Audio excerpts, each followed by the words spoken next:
It's TRNC. My first question is, do your players have the fundamentals of juggling, dribbling, and passing or shooting, or do they struggle with those fundamentals?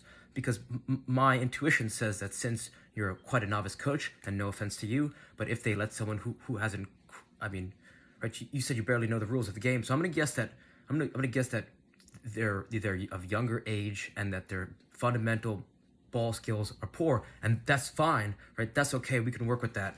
So here's what I suggest, right? This is called the Tom Turnbull skills development routine, and this is what I went from being the worst player on my team to the next season. I scored more goals than the whole team combined, and this is right because right now, if their fundamentals are poor, you want to focus on developing their skills, their skills as a player, because then if you put those first, then the parents will see a tremendous improvement during the spring, right? And they're gonna watch what you're doing, and they're gonna be pleased, even if you guys don't win one game. If you put them through these ball skills and drills every single day, the parents on your team will be pleased. And I'm not saying your goal is to please them as parents, but I think the goal should be to grow your players so where at the end of the season, they won't even recognize themselves in terms of their abilities.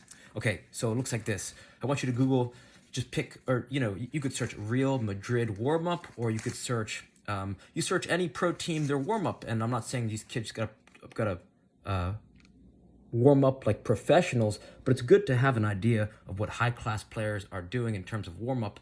And you got to really invest in that warm-up, because the worst thing you want is kids getting injured, non-contact injuries, right? Warm-up and cool-down, super important. The thing you don't want to see is kids ripping shots on goal that, like right at the start of practice, right? That leads to bad habits. I've seen players do ACLs, and tearing ankles when they, just by doing no warm-up and then shooting on goal, right? So you really want to encourage a warm-up, learn it so that you can teach it. When you teach it, then they'll be able to do it themselves, right? Monkey see, monkey do. The next thing is ball mastery. Okay, so you could search Cover Coaching, right? Coerver. This is I want to say it's a Dutch, right? This guy's a Dutch skills coach, and he's got an app on the Android store and on the Apple store. I think the first few lessons, right? It's a freemium model, but it goes through a progression of simple ball mastery drills, and you teach, right? You teach one a practice, and then the next practice you review the one from the time before, and then you learn a new one. So that should be the pattern, right? So it's warm up, then it's ball mastery. The second thing after, right? The thing after ball mastery is dribbling sequences. So the one that Tom Turnbull taught me, and let's say you have half of a field to work with, so I would send my kids, right, if you have the whole pitch to work with, that's cool. If you only have half a pitch to work with, that's okay too. You send your kids in a circle, you have them dribble around the pitch in whatever direction they want, and the pattern is with 1 foot. You tell them to go. You show them. You have to demonstrate, ideally, if you can. You go outside, outside, inside, outside, inside with 1 foot, right? And then the ball comes across the body. Here, I'll show you. So, right, it goes like this. With 1 foot, you go very slowly. Outside, outside, inside, outside, inside. And then the ball comes across the body. Outside, outside, inside, outside, inside. And you tell your players to go slow in the beginning, right? Slow is smooth, smooth is fast. The slower they go, the faster they're going to be able to do this in practices and games. And you want to have them say it out loud. You want to have them say it out loud when they do it, right? Because this is going to develop a mind-body connection. So one more time. Outside, outside, inside, outside, inside. Outside, outside, inside, outside, inside. Right? This is the Tom Turnbull dribbling sequence. This is a famous skills and drills coach he's still doing his thing in Scotch Plains, New Jersey. So this is a tremendous, right? The reason why this is so powerful is because it's a rhythmic sequence, which means you don't have to think about it. It's going to allow your players to, when they're in the game, they're going to be able to dance around the field with the ball instead of, worrying about instead of having their head down right? They're going to be able to get their head up because they're going to have a good handle on the ball, right? So that's dribbling sequences. So you can have them do 2 laps, right? 2 laps around the half of the field, if you have half a field, or you could do maybe 1 lap around the field doing that dribbling sequence. Outside, outside, inside, outside, inside, then switch foot. Okay, so then you do the barrel game.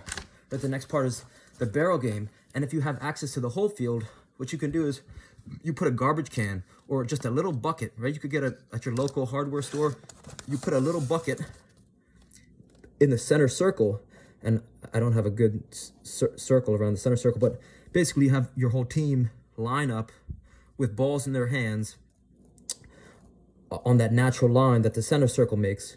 And if you don't have the whole field, then you have them put the bucket barrel here, and then you just have them stand in a circle, maybe 3 or 4 steps out from here.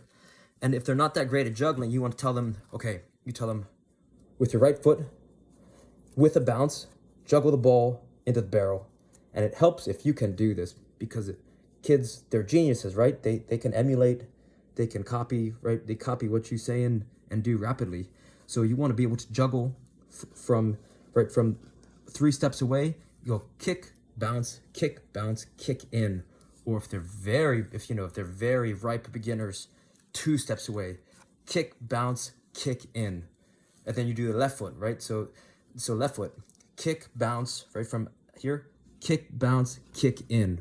Or let's say they're pretty good at juggling, then you could remove the bounce, kick, right foot in, right? Juggle, in. And this is going to help them just develop their first touch. It's going to improve their dribbling abilities, their ability to wait a touch when they're running. This is going to help them be able to take the ball out of the air and start to orient themselves towards the goal or wherever they want to go. It's just a fun, it's going to be chaotic because all these kids going to be bumping into each other, right? So you do right foot first, with or without a bounce, left foot first, then left foot, then alternating feet. So alternating feet would go right foot bounce, left foot bounce, right foot in, something like that. And then you do right thigh with or without a bounce, left thigh with or without a bounce, then both thighs alternating with or without a bounce, and then you finish on any body part you want with or without a bounce. And after the first time you teach these kids the progression, then when you do this drill, then in the upcoming practices, you kind of want to let them go at their own pace, right? Because you don't want Timmy slowing up Bobby, right? If Bobby can go through the progression, you don't want to be whistling every time one person gets it, right? You want to allow them to go, they bang out right foot with a bounce, and then they're on to the left, so each player is kind of, this is a great drill because players who are more advanced can do the more advanced thing. If one person is very good compared to the rest, then they could do this whole progression without a bounce. Meanwhile, the kid who barely can juggle can still do the progression just at his own pace, right? So this is why this is the barrel game. This is why this is a beautiful drill. The next thing, you go right into, right? You tell kids, you tell them the whole practice. You tell them take a drink, right? Take a sip whenever you want. But we're gonna go right into 1v1 to cones, right? So players, you line up a set of cones on the line, this natural line that the sideline makes, and then you mirror cones, right? These are cones. You mirror. Ideally, you want tall cones so that players can knock them over at 1v1.